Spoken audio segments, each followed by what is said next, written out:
Welcome to episode 50 of Paranormal Pendle, broadcasting to the Paranormal UK radio network at paukradio.com.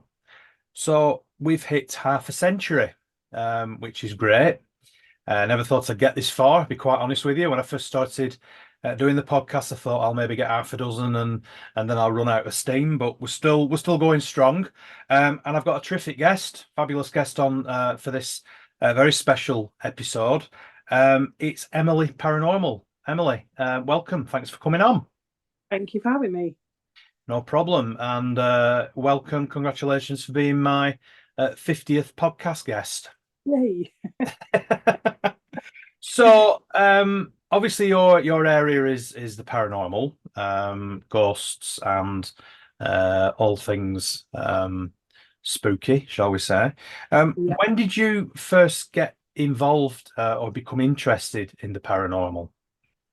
I was interested from an extremely young age. So as soon as I was reading, I was going to the library and borrowing books, sort of haunted Huntingdonshire, and those sort of ghost story books. Then it all sort of started properly when I was around 13 or 14. And I saw my first full body apparition. And it was my grandmother, and she'd passed away 2 weeks previously. And I just woke up at the bottom of my bed. She stood there, and she was so solid and so real. And I felt love and warmth. I didn't feel afraid. If someone told me at 13 I was going to see a ghost, I'd be really scared. Yeah. But I wasn't. I just felt comfort from it. And from that day on, I wanted to find out how it was possible and why I had seen that apparition. So ever since then, I mean, obviously it's been a slow process because things have got in the way, family, children, and things. Yeah. So it's only been the last few years really that I've been going out every weekend investigating, but there's been a lot of research done in between. So when did you first start going out and doing your actual investigations then? And when did you sort of decide that it was the right time to start to do that? My first investigation was probably around 3.5, 4 years ago. And it was sort of not long after that I started going out pretty much every weekend. There isn't many weekends that I miss. I do get quite grumpy if I don't. And I will go anywhere, and I will go with anyone, any group. So yeah, it's about sort of three and a half, heading on for 4 years. I felt the time was right. After going to see a medium, Okay. they said that I could do what they do, and I said, no, I can't. I can't. How can I be a medium or anything? But they said you will when the time is right, and I kind of just fell into a circle at Spiritualist Church. It sort of just happened, and then I started going out on investigations, so it all fell into place naturally, which was nice. So do you think you've always had this ability then? Do you think this is what helped with when you saw your grandmother when you were younger? Yeah, I think so. I think it's always been there, but I didn't know how to use it or progress it or understand it. Hmm. But obviously, if you've got something there, but you need to be taught sort of how to use it, because I think almost anyone can do it. Yeah. It's just a case of learning how to. So going to the circle certainly helped me develop that and understand it. Yeah, I mean, a lot of people say it's a bit like tuning an old analog radio in, isn't it? Yeah, So you sort of tune yourself into yeah, that frequency. And I think the trick is I think you're right. I think we all have that ability, but it's that ability to be able to tune yourself in and out of the frequency a little bit in order to get onto the right frequency, in order to be able to then yeah.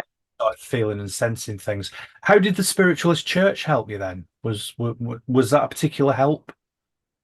Yeah, certainly sitting in circle and learning different techniques, Yeah. certainly learning meditation techniques, because I tried to meditate over the years, and I just couldn't, I just couldn't do it. I Yeah, couldn't. it's all about training your mind, isn't it? Yeah, yeah, but sort of sitting in circle with other people and learning different techniques of how to clear your mind, and then how to raise your vibration.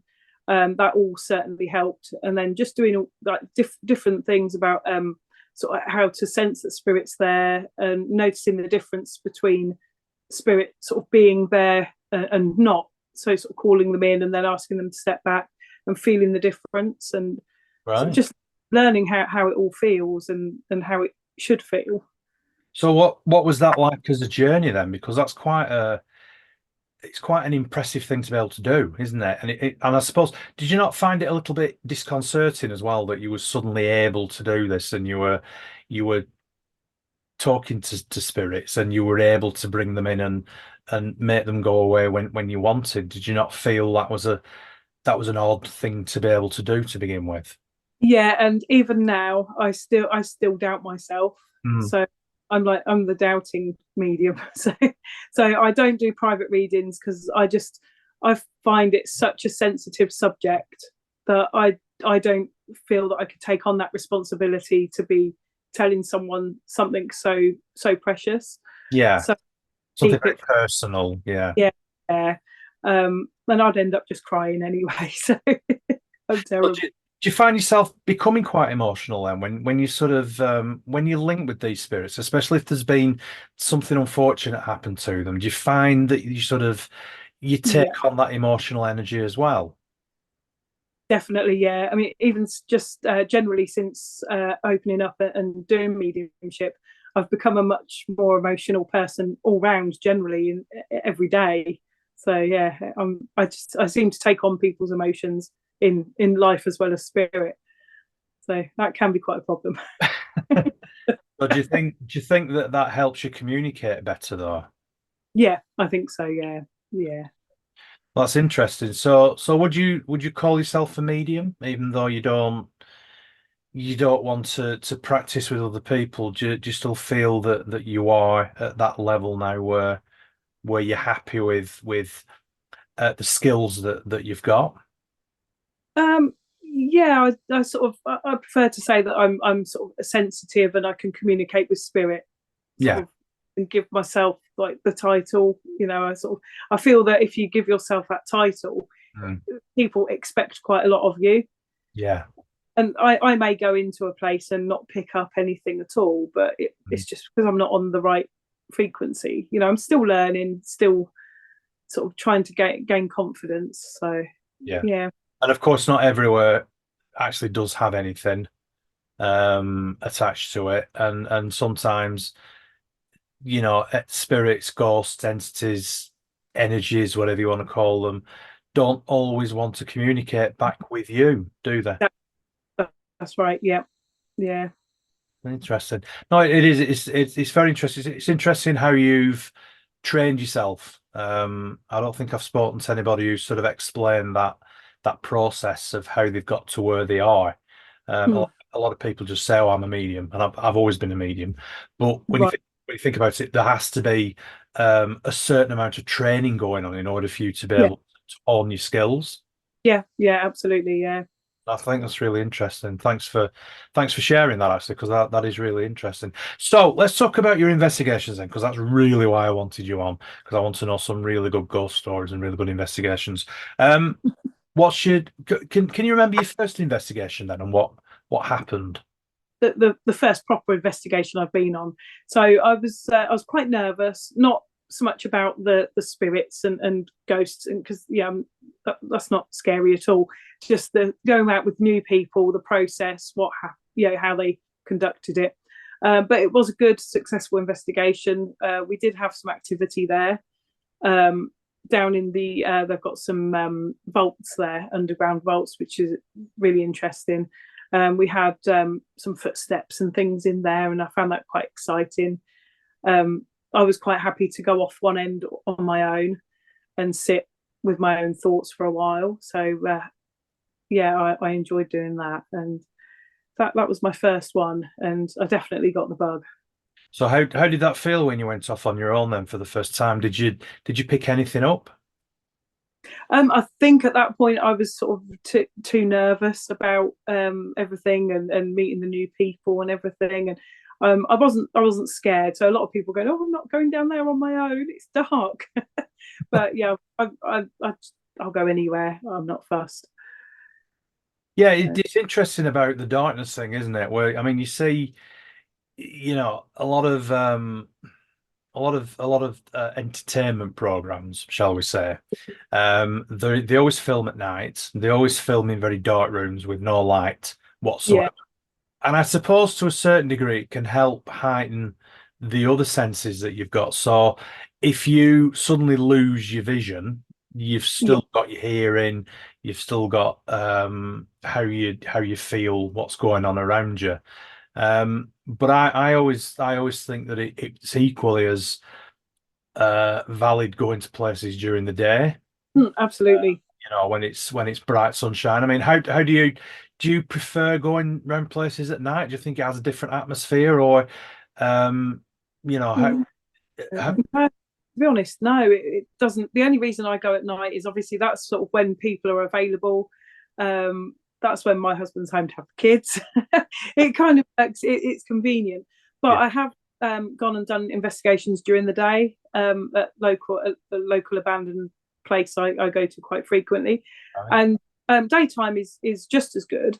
Hmm. The only thing is you've got the sort of traffic noise and people, movement of people, Yeah, um, which is slightly more disturbing. Whereas at night everything is stiller and quieter. So it's not so much the dark; it's more the quietness at night time that I find is better. yeah. So, what sort of abandoned places do you go to then? Well, there nearby me there is an abandoned air base, American air base. Okay, That is one of my sort of go-to places. I'll walk around there a couple of times a week. It's brilliant. what's that called? If you don't mind me. It's RAF Upward, Okay, and where was that near? Cambridgeshire, near Huntingdon, Cambridgeshire. Right. Okay. So, what's the story behind that place then? It was built in like during the First World War, for the First World War, and occupied by the British Air Force. And then the American Air Force moved in the 1980s, and they were there until 1995, and then it was left in 1995. So it's just been left. Eventually, it's all going to be knocked down for housing. So I make the most of it. Yeah. Yeah, But I visited RAF Woodbridge in Suffolk right, a few weeks ago. Um, and yeah, I found it really a bit creepy. I mm, mean, this was a Woodbridge was a nuclear base for the Americans during the Cold War. Uh, yeah, so I don't know whether that the one that you go to was a nuclear base or not, but I definitely got a very strange sort of feeling about the place, probably because there used to be nuclear weapons underneath my feet yeah, where I was standing, and yeah, there was a lot of military stuff going on there and that. So, but I did find that quite atmospheric. yeah, yeah. Yeah, it's an active place as well. I've done daytime and nighttime Okay. investigation there, and it is active. So It's what sort of stuff have you picked up then? we've had in one of the sort of H blocks, the accommodation blocks. One of the I think one of the sort of the best bits of evidence we had was there was a few of us stood in one of the rooms, which would have been one of the bedrooms, one of the accommodation rooms, and we could sense there was something outside in the corridor. And so you can imagine it's an extremely long corridor. And we looked out there, obviously nothing there. Then we heard some noises, and we put some cat balls out along the corridor. And eventually, these cat balls started going off outside. So I then asked Spirit to step into the room with us. After just a minute or two, equipment in the room started to go off, and myself and another sensitive was we were picking up on an airman, and I couldn't work out whether he'd got an injury to his shoulder. I couldn't work out whether it was a stabbing or a shot wound. But he was saying that he needed help and he was left for too long. Oh, okay. And we were using an app. I'm not sure. Some people feel okay with apps, some don't believe them. But I was sort of not sure whether he was shot or stabbed, and it came up with shot. Okay. And then it was saying all these sort of relevant things to what we were picking up. That was quite interesting because it was the way all the equipment was being activated in sort of in the right sequence, if you like. In the corridor, then by the door, and then in the room, and everything was sort of linking together. Right. So yeah, that was very interesting. So did you get a sort of any information about how he'd been shot or anything like that? I can't remember names and things. We did get a name and we got a date, but offhand, without my book, I can't remember what they were. So we did have sort of relevant information come through. I think one of the team researched it, but offhand, I can't remember. No, no, that's fine. That's fine. I mean, Many I can't remember. I'm going to say when you do so many Yeah, investigations, sometimes you forget yeah, the minute details. You remember what happened, but yeah, you forget some of the details. So, yeah. have you picked anything else up there then, apart from this one particular guy? Yeah, in another area, because it is a huge place. That there are probably 25 or so buildings left. Quite a few have been knocked down, but these ones that are left are sort of spread out over a big area. And there was in a sort of stairwell of this, I think it was the communications building, we picked up on a young airman. He was around 25. I did pick his name up, and that he had fallen from the stairs, because the stairs sort of went up, and you could have fallen straight down. And it was quite interesting because I put the report up, and another paranormal team who I didn't know at the time, they contacted me and said, we got that exact information, the same name and the same age, and they showed me their report that they'd done. Wow. So when that happens, that's even better, because then you think, oh, it's not me. it, I did pick up the right information. Yeah. No, well, that's brilliant. I mean, if you get somebody else who can corroborate, Yeah, what you found is, I think that's pretty special. So yeah, that must spur you on then to yeah, do even more investigation. yeah, absolutely. Yeah. So, your recent investigations then at some other places. I had a quick look on your webpage. Which was the one that I saw, Oxborough Hall. Yeah, that was just a visit to Oxford Hall. Yeah. Although I'd love to investigate there, but I don't think National Trust allow investigators in, Okay. fortunately. But the building is absolutely stunning, and I was sort of picking up different feelings as I was walking around. I didn't connect or communicate with the spirit, but I was certainly picking up energies and feelings, probably residual energy. Yeah. It's a lovely place. And it's in Norfolk, isn't it? It's Norfolk, yeah, Yeah. yeah. So, have you any idea when it was built? Is it Tudor? Is it pre-Tudor? It was built. It was 1500s, I believe. Right. Um, there is a connection there with Catherine of Aragon, who I like Catherine of Aragon, and Henry VIII. It's my Tudors is definitely All my right. my era. Yeah. And because I've been doing a lot based around Catherine of Aragon, so I went to Kimbolton Castle recently, Okay. where Catherine of Aragon obviously spent her last days. And then after visiting Oxford Hall and talking to one of the curators there, I discovered that the Beddingfields, one of the Beddingfields, Sir Edmund Beddingfield, he was the one that was actually in charge of keeping Queen Catherine of Aragon sort of under house arrest at Kimbolton Castle. So it was quite good. It was sort of all fitting within the last 2 weeks. I think the things I've been doing, all sort of slotted in nicely without knowing at the time. So yeah, it was nice. So you didn't pick up on any spirits of ex Queens of England then? No, I wish I had. I'd love a chat with Catherine of Aragon. Yeah, I mean, I am a bit of a history buff. I'm married to a history teacher. Oh wow. She hates the Tudors for some reason, Oh, but oh I think it's because she's had to teach it so many times. It just, yeah, probably. I think you just become a little bit numb to it after a bit. Yeah, But I am really interested in Tudors, Stuart. yeah, Um, right up, I mean, from the Tudors onwards. So I enjoy going to places like that. We're very lucky where I live in Lancashire. We've got a lot of old stately homes. A lot of them predate the Tudors. A lot of them are sort of 15th century. So and earlier than that, many of them. Wow. So it is interesting going around these sort of places, and I think you do sort of sometimes pick up quite interesting. I just get a feeling about a place. I'm not anywhere near trained enough to be able to communicate with spirits, but I do pick things up. Yeah. Talking too much about myself. Right, Leighton Buzzard, the old white horse inn. Tell me all about that one. Yeah, that's a great little place to go. I love it there. Always fairly active. I've had some really good, a couple of really good poltergeist type things happening. Which is interesting. Okay. Um, Tell, so, tell me, go on, what happened?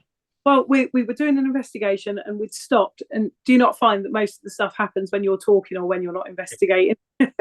So we'd stopped investigating, and there was myself and another investigator talking to the owner of the house, and we were stood in his sort of front room lounge area, and there's a big dining room table with a huge candelabra on it, and there's three really big chunky candles on this candelabra, and there's the usual sort of big spike that goes under them that they're pushed onto.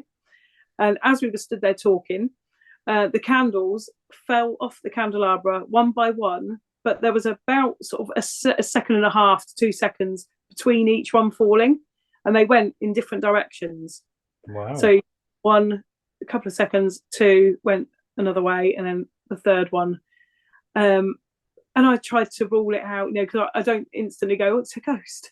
So we ruled out the fact that, okay, it's on a main road. So did a lorry go by and shake the floor, or there was no one else in the room, so no one knocked the table. We were probably a metre and a half away from the table, Wow. so no one had jogged it. Then I sort of looked for fishing wire, a little button, ejector button, or anything. Yeah, yeah. Um, I tried to think of anything. It's a hard stone floor, so okay, a lorry maybe could have made it tremble, but it's not like no one was walking on floorboards and wobbly floorboards or anything, so we couldn't debunk it at all. So that was an awesome. We stood there like, wow. So how big was the spike on the candle holder? It must have been. It's, I would say, a good sort of a couple of centimeters. Right. So So, the candle then do you think it would have had to have been physically lifted up yeah, I think or so. I mean, pushed over? to go on, you would have had to sort of, Yeah, twist, push them on. really Uh, forcefully stick it on. yeah, and there was a hole in the bottom, so they had been pushed on. Yeah. I thought check that just in case they'd been just gently put on and not quite pushed down, because I'd not taken any notice before. But yeah, there was the hole. They had been pushed on, so we just couldn't explain that one. So what else happened there then? Um, the place often infects me and others with laughter. Huh? So at first, people thought I was mad because I would just start laughing, sort of uncontrollably. Yeah. When we hadn't been joking or laughing around, we would just be sat there, and then I would just laugh hysterically. To the point I call it ugly laughing, because your teeth come out all sorts, and you're like, oh. And then it then started to affect other members of the team, on not just on that occasion, but on different occasions. There was one where myself and one of the ladies I go out with, Angela, we were stood either side of this sort of pool table, and we were in a serious moment, calling out seriously. And the rest of the team said, me and her, we looked really weird. We were sort of mimicking each other's laughter, sort of with our hands and the way we were moving backwards and forwards. And we were doing it for some time, to the point the rest of the team actually got quite concerned. Right. Like, well, are they okay? Mm. Start with, they were laughing at us, and then it got to the point where, well, are they all right? So yeah, I think it's like, because it's an old coaching inn, there must have been a lot of alcohol and a lot of drunken gentlemen. Yeah, yeah, and probably a lot of other sorts of merriment as well. Do you Yeah. think that that was an attempt to sort of possess you from a spirit, a sort of body possession, or something like that? No, I think it's more of just a Yeah. sort of just feeling, yeah. And some of the new people, because like I mentioned to you, I do like the old White Horse Inn. They run a little business called Back in Time for Tea. So they do an afternoon tea and a tour of the house, and then I'll do like an hour's investigation for sort of newbies, if Mm. you like. Don't like that name, but new people Yeah, yeah. that did. And even some of those people, we only do an hour investigation with them, and even some of those, without me mentioning anything, say that they feel almost intoxicated and they feel a little bit silly in certain areas of the house. Oh, that's So interesting. I love it because I wait for it, and then I wait for one of them to go, "Oh, I feel a bit drunk." I'm like, Yeah. yes, Well, that's brilliant. interesting though that it's in certain parts of the house then, isn't it? Yeah, Certain parts it, of the hotel, sorry. yeah, yeah. Wonder why that is then. What do you think? What do you think the reason behind that is?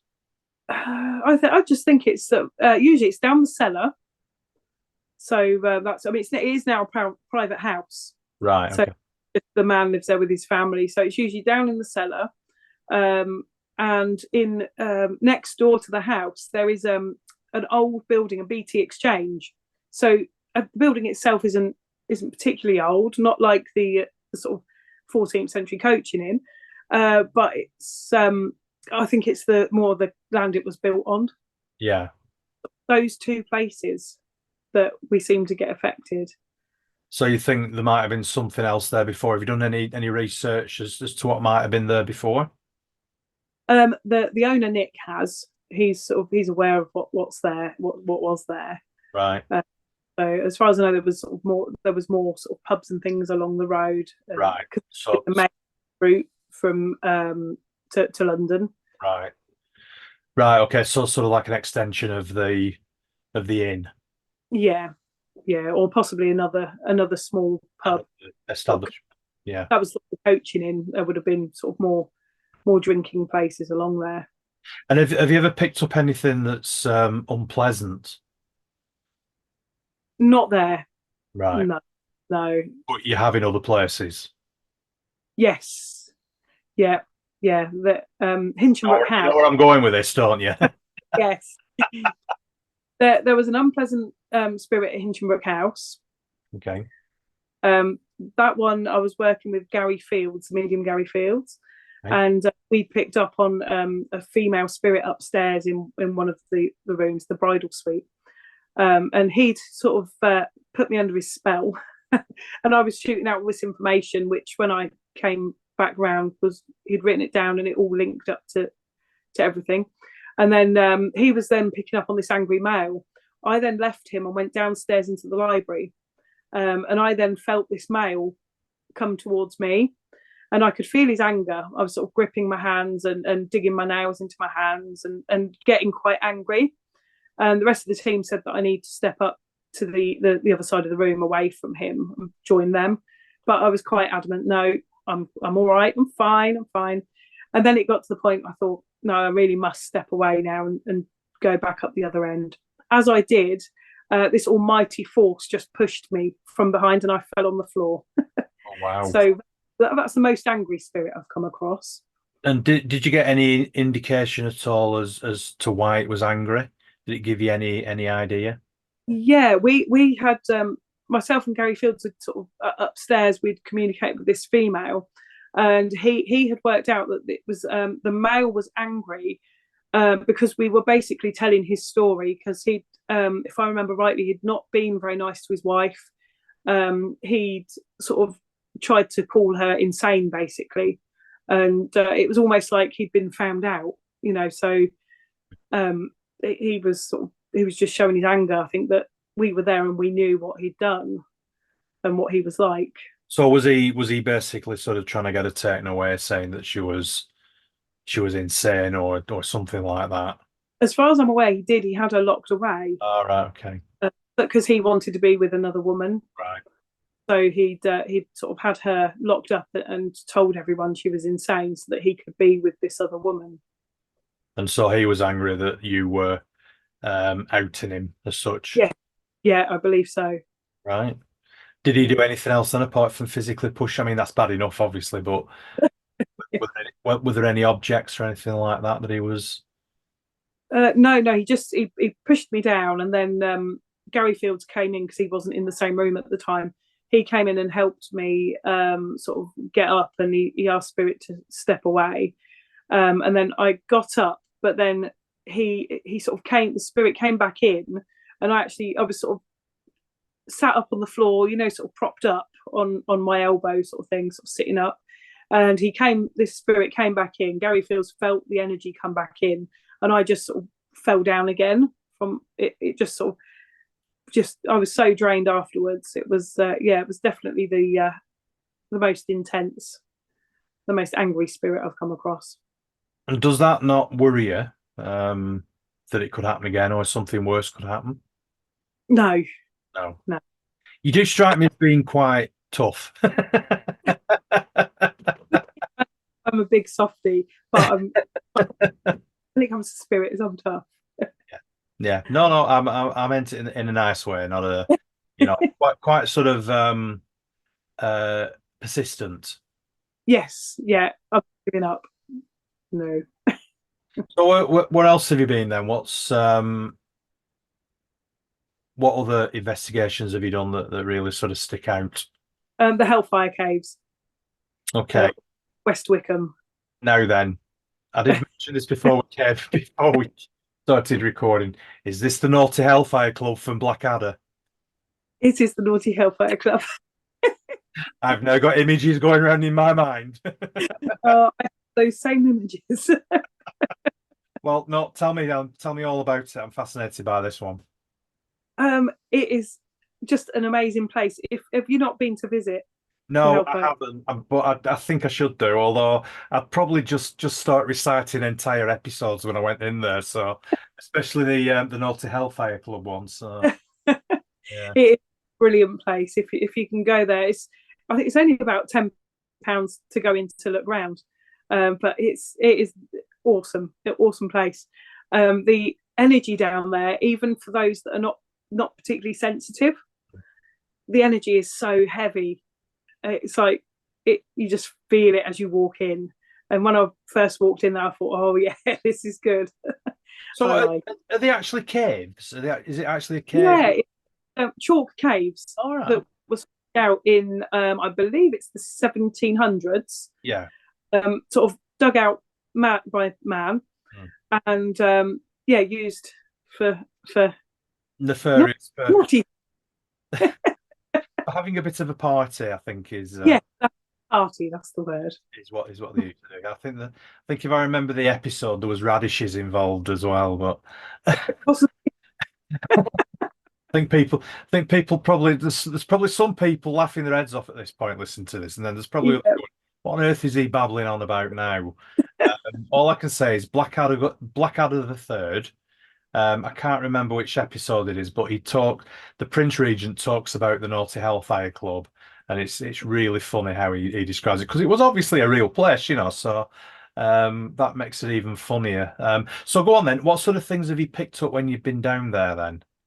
Okay, well, the first area we investigate, there's sort of three areas that you can investigate there. So the first one is as you walk down into the tunnels, there is an area where you walk down. It's just one tunnel, and then it splits into two and sort of goes round, and then you come out back into one tunnel.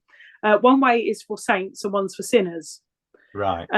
So I think the story goes that nothing happens if you go down the sinners one, but you've got to go down the correct one. So don't lie, basically. So it's okay if you're a sinner, but be honest, you know. So Which I one went did down you go down? sinners one, of course. Of course, yeah. So in that area, we were using a REM pod, Right. and we had some really intelligent answers on the REM pod. Okay. So intelligent. In the end, we thought, no, we're going to swap the REM pod over and just check if it's faulty equipment. It was like every time we're asking it to beep once or twice or whatever, it's doing it. So we swapped the REM pod for it was somebody else's, a completely different brand type and everything, and we were still getting those correct answers. Right. So that we couldn't sort of debunk that. We had lots of footsteps around that point as well, and also a couple of us were touched, quite obviously and firmly touched on the leg. Right. Did Estes method there, and I as I put the headphones on, I had my leg touched, and then just a few seconds in, I shouted out the word grab, and then I didn't know, but once I'd taken the headphones off and spoken to the team, just before I shouted grab, or almost at the same time, one of the other team's legs had been grabbed. But then also at that point, because I'd logged everything down, and while I was doing Estes, other people were logging things down. Someone from one of the other groups had told Spirit to come and grab the leg of the person whose leg was grabbed. All right. Okay. So, right, yeah, we said about it. Oh, this man's leg was grabbed, and they went, "Oh, we said at this time to go and grab his leg," and he'd said it was. Yeah, it was like it was kind of strange. Yeah. But yeah, Real coincidence. yeah. In the next area, which is the sort of main hall, on the way to the main hall, you've got another area that goes around, and that's for men one side, women the other, and whoever you met at the end was your partner for the night. All right. Okay. So that's Sounds a great place. yeah. Fun. In the main hall, it's a huge sort of cavern, and there's sort of cutouts in the side. I think there's either six or eight. I can't remember. And that's where there would have been beds with curtains. Okay. Wow. Side. And that was interesting. We had lots of shadows, footsteps. So we had some good EVPs in there. And then I picked up on a female in there. I don't really remember any of it. I was just told because I lost it. I remember standing one side of the cave, and then all I remember then is being pulled out of the cave by two of the one medium and one of the investigators there, and apparently I walked around the other side of the cave, and then I went, "Oh, I don't feel very well," and then Keith, who was with me, said, "Oh my gosh, quick, someone come and help me hold her up, she's going to fall." Oh, wow. I'm quite heavy. So he was trying to hold me up. And then apparently I was crying. I gave them the name, I think it was Sarah, and I gave them the date of 1730 something, I think it was.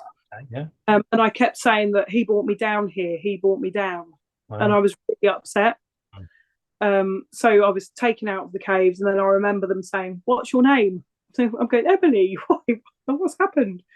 And then Andy Moore, medium, he sort of could feel the female presence around me, and he believes it's because I'm the sort of person that will listen to anyone and take time for people. And this spirit felt that she could come to me and sort of and that I would listen to her and help her. So she'd sort of come to me. So he sort of helped me understand that, and helped her to understand that she needed to move on, move away. I always think it's quite sad when you encounter something, you encounter a spirit that's obviously very unhappy. And I think it's quite sad, especially in situations like that, because you can imagine, what, all joking aside, you can imagine what must have gone on in these sort of places. I mean, the upper class, the aristocracy were very, debauched, I think is probably the best way of putting it. And you can just imagine probably what went on down there. I think it's quite sad, that you've got spirits that are still attached to the place that are obviously struggling to move on for whatever reason. Yeah, it's sad. So did you pick anything else up while you were down there then? You didn't by any chance pick up George the Fourth or anybody like that? No. Hugh Laurie? No. We did have in the last vigil. It was fairly quiet, to be honest, in the last vigil, and that's in the cave that is was used for sort of satanic rituals. Oh, okay. Only the sort of the top people would have gone down there, the sort of leaders and that, and they would have done sacrifices and that in there. We were quite surprised. It was quite quiet, although we did have a cat ball sort of thrown. Right. Tried to debunk it, but couldn't. It was sort of on a little platform on there was on the wall. There's like little cutouts, Right. and we put it in there, and it was sort of well sat in there. It wasn't just perch, and being it chalk, I kind of like squished it into the chalk a little bit. There was no way it could have rolled off. Definitely no way. And it came off the wall, and it landed probably about 4 foot away from the wall in gravel. So if it had fallen off the wall, surely it would have just dropped anyway. Yeah. Yeah. And it couldn't have rolled because it's like really, really fine pea gravel. So it kind of wouldn't have rolled. If it was a hard flat surface, maybe it could have fallen and rolled. Yeah. We were all quite surprised. It just sort of went ching. So yeah, that happened in there. So that was interesting. So it's almost as if somebody's pulling it out of the wall, then, do you think? Yeah, yeah, That's yeah. quite interesting. Well, that does sound like an interesting place, I must admit. Yeah, I'd highly recommend it. Whereabouts is it?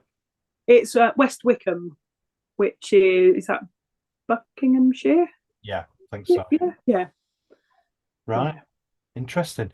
So, have you got any upcoming investigations that you're particularly looking forward to?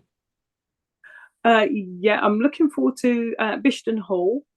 I've got that coming up. That's South Staffordshire way. Okay. Castle. I'm looking forward to that one. So there's some of the bigger ones, and then I've got some little sort of local ones that I'm really excited for as well. I've got Ramsey Rural Museum, which is pretty much on my doorstep. So I'm looking forward to that one. I'm looking forward to them all. Have you been to any of these places before, or are these sort of new places then? The ones I've mentioned for investigations are new places. I've got some that I'm returning to that are local, like Whittlesea Museum. This Saturday I'm at Streatham Old Engine, which is an old pumping station for the Fens. All right. So I've done that sort of 2 or 3 times. Have you ever picked anything interesting up there? Yeah, we've picked a few things up there, which other teams again have all picked up. It's quite interesting. Got a few local teams have picked up children drowning, boy and a girl, and they seem to come through if you use a spirit board. Right. So yeah, a few teams picked up on them. But going back again is good. Some people say, "Why are you going back to the same places?" But for me, it's not just about like the EMF going up and the box buzzing and that. I want like to piece together the jigsaw puzzle and find out information, because there's so many layers of history. It takes more than one visit to if you want to get a good picture. It's like peeling an onion, isn't it? Yeah, exactly. Yeah. I find it's probably because I live in a part of the country that's extremely hilly, and there isn't anywhere flat around here really until you get out to the west coast. But I always find that the fenlands and around Lincolnshire, around there, extremely atmospheric. Yeah. The whole landscape, I think, has got a real feel to it, hasn't it? Do you know what I mean? It's got a sort of feel to it, and it always, whenever I'm driving through, whenever I'm going down to the southeast or whatever, going down to either Norfolk or Suffolk or anywhere around there, because I do love that part of the country. Yeah. It always seems to be a little bit misty and a little bit still and a little bit spooky. Yeah. A little bit otherworldly, if you know what I mean. Yeah. I mean, I live very rurally in Cambridgeshire, so we haven't got many neighbours at all nearby, and I do live right along a river, so it does get very misty. If you look out of the window, it's flat as anything, very misty, and it can have that sort of creepiness about it.